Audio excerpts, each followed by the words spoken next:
Hello, guys. I will talk today about gang stalking and real estate.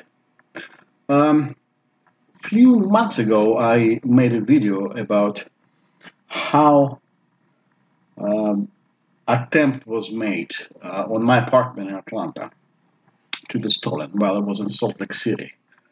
Um, at the time, my mother got sick, and she ended up in the hospital in Salt Lake City, where this is the place where I live most of my time, and um, the someone, actually I know who is he, is a real estate agent, without apartment being on the market, tried to gain an access to the apartment, and which we consider to be attempt of hijacking.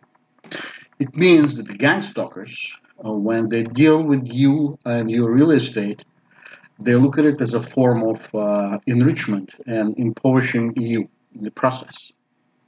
So what do you do? And actually, not just what do you do, but what to look for as signs of gang stalking when we're dealing with real estate.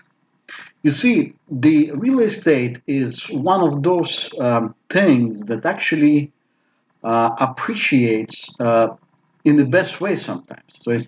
Sometimes, of course, the prices vary in different years. Even if you invest, you can start something and then after several years you can end up losing all of it.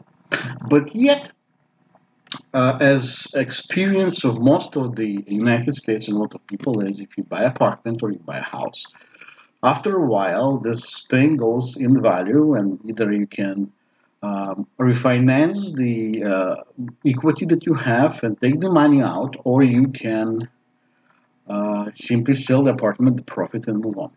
Okay. So the what to look for if you're a target individual.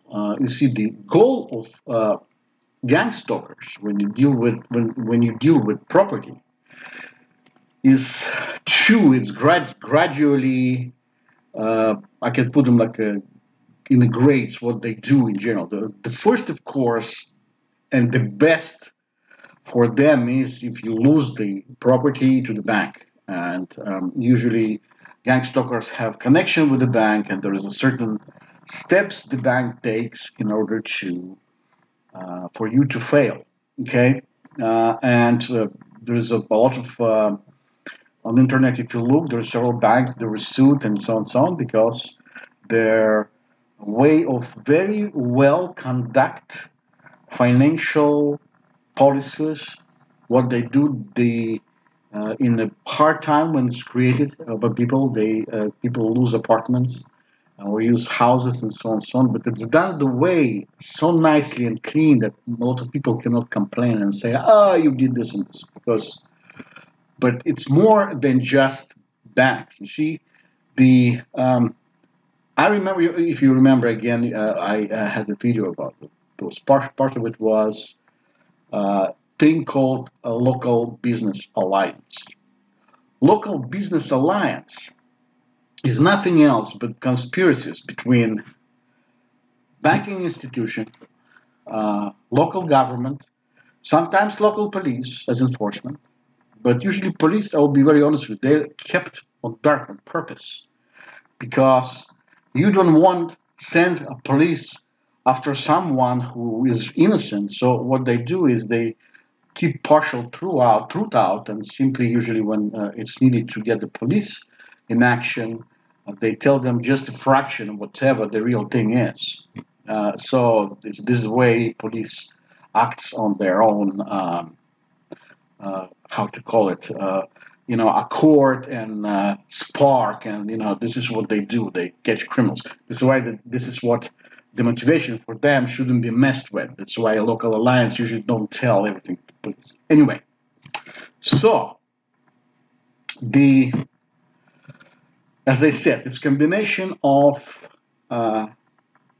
local alliances. When you have combination of local alliance, it usually starts with either firing of a targeted individual, or creating some kind of a situation that the targeted individual loses employment, and of course it cuts into momentarily in his budgets, and not just his budgets, but in the family budget and so on by himself. I mean, it's totally screwed things in a way. So then a state steps in. Usually it's an employment office that denies employment and so on and so on. Practically, suddenly the person starts relying only on her, on his own reserves in a way that, and this is where the war of endurance starts. Usually the person gets drained out of his resources and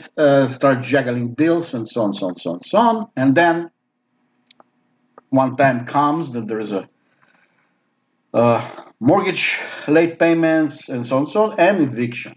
Okay, and a repossession. I'm talking about not evictions. It's when you rent, but when you are, when you are foreclosure. This is what I was looking at the word for. I didn't remember it first. So what you have is situation like this, and then there's a second round comes. It doesn't matter if where the target individual is in this particular time, but before the foreclosure, I just wanted to go back a little bit for before the foreclosure. This is usually what the procedure is, but there's several things to be looked before the foreclosures. So what you have here is the best thing what targeted individual can do is sell the property really fast. It's not always possible. And this is why, because gang stalkers have a trick to delay as a part of your resource stripping, impoverishment, resource stripping, financial stripping, asset stripping, whatever you call it now. So the situation is like this. Suddenly, around you, you will have properties with deflated prices, very similar to yours. Okay, it could be a house, it could be condominium, it could be anything. But what it is you will have several properties similar to your property on much, much cheaper price. You will say, oh, but they are losing money.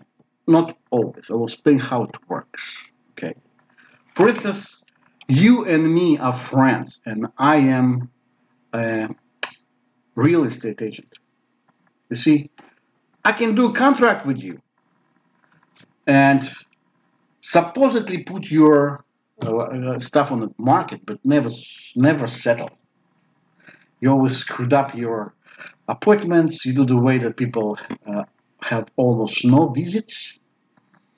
And the other thing, even if somebody start asking to buy your property, people can reject whoever sells the property, supposedly sells. It's fictional sales. It's just simply to put on the market and compete with the targeted individuals' rate. I'm talking about price, so to drop the price. So in the normal circumstances, for instance, if you putting your property for sale and then you decide not to sell, real estate agent would go after you and ask for 6%, whatever percent you sign in a contract. Even if you don't sell, but if you refuse to sell, they will say, oh, I lost money, I need my money.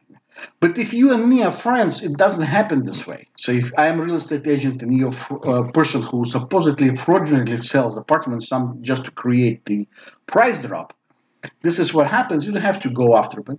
So what it is after 6 months, your apartment goes out of the market and it's no longer on the market, then somebody else's goes up. But my point is, during the 6 months, the contract, when targeted individuals put their property on sale, and there are people who are connected to targeted individuals and they are real estate agents, they drop the prices the way the targeted individual property drops as well, massively.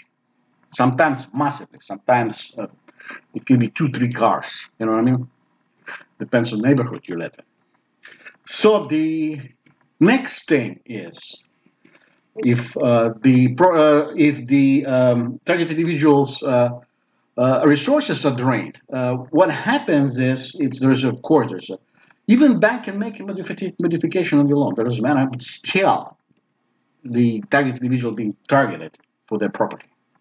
So after a while, it's what it is. When you deal with two powers, and one is target individual, and the other one is much higher power. Usually, higher power wins just because of the finances they can invest.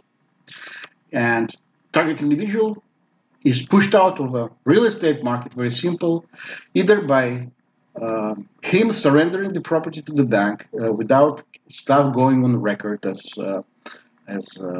evictions and so on and so on.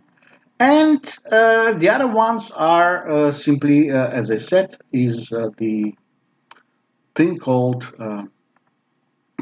you know, foreclosure. Okay, so you will see a lot of stuff. People say up to 600 days. Sometimes the houses are being foreclosed. It's almost 2 years.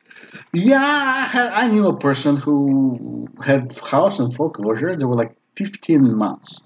But it's not the cases sometimes in the big cities. It's like you have a house on the outskirts of the city and so on.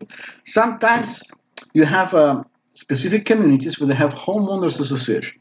So this is a second homeowners association line that if gang stalkers get to, then homeowners association can be your nightmare. And its reason again, practically, homeowner association is there are people who say we want to live a specific way in this area. If you get out of line, if you're not one of us in the end, like from outside, when people look at us, they want to look all good. So if we find out that you're not exactly what we expect you to be, we can start kind of pushing you around and so on and so on. And in the end, they can simply close the entry of you to your properties. This is a first video. I will continue. I will just close this one and I will have another one. Maybe I will post this one today and then I'm going to be ready to post one tomorrow. Because I'm already like 2 minutes 38 seconds. It's kind of long. I don't want you to spend a lot of time sitting. So this is what up to date. I will start the next video with the homeowners associations and how sometimes gang stalking works on this. And very recently, I will add one more about gold coin. I wanted to sell one gold coin, and I will explain how to make sure that people you deal with are honest. Thank you. Have a good night.